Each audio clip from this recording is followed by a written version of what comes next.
¿Qué hacer si se te descuelga la puerta y te roza en el suelo? Esto es un problema muy habitual y te voy a dar la solución.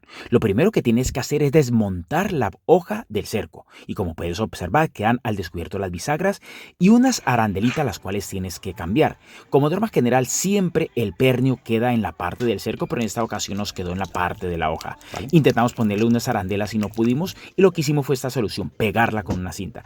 A continuación subimos la puerta de nuevo al cerco. Nos costó mucho porque es una puerta acorazada y pesa aproximadamente 90-100 kilos, y ya, solucionado.